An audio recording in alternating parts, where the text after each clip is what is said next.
అక్కినేని నాగచైతన్య శోభితల వివాహం డిసెంబర్ 4న అన్నపూర్ణ స్టూడియోలో ఘనంగా జరిగింది. ఇండస్ట్రీలోని పలువురు ప్రముఖులు ఈ వేడుకకు హాజరయ్యారు. అయితే వారిద్దరూ ఒకరికొకరు ఎలా పరిచయం అయ్యారో అనే విషయం గురించి రీసెంట్గా జరిగిన ఓ ఇంటర్వ్యూలో నాగచైతన్య, శోభిత చెప్పారు.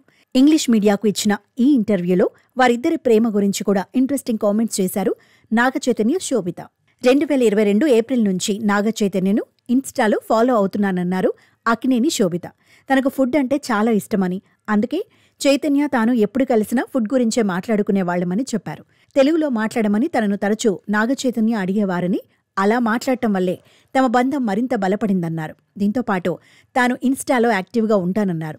మరోవైపు తాను పెట్టి గ్లామర్ ఫోటోలు కాకుండా ఇన్స్పిరేషనల్ స్టోరీస్, తన ఒపీనియన్కు సంబంధించిన పోస్టులకు నాగచైతన్య లైక్ చేసేవారని చెప్పారు శోభిత, అక్కినేని. మొదటిసారి ముంబైలోని ఓ కేఫ్లో చైతన్యను కలిశానన్నారు. ఆ సమయంలో చైతన్య హైదరాబాద్లో, తాను ముంబైలో ఉండేవాళ్లమని చెప్పారు. కేవలం తన కోసం హైదరాబాద్ నుంచి నాగచైతన్య ముంబై వచ్చేవారని చెప్పారు.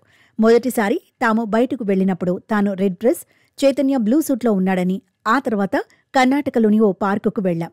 అక్కడ కొంత సమయం గడిపాం. ఒకరికొకరం గోరింటాకు పెట్టుకున్నామని చెప్పారు అక్కినేని, శోభిత. మరోవైపు శోభిత గురించి నాగచైతన్య కూడా ఆసక్తికరమైన విషయాలు చెప్పారు.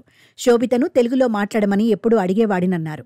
సినీ ఇండస్ట్రీలో వివిధ భాషలకు చెందిన వ్యక్తులు కలుస్తుంటారని, వారిలో తెలుగు మాట్లాడేవారిని చూస్తే తనకు ముచ్చటేస్తుందన్నారు నాగచైతన్య.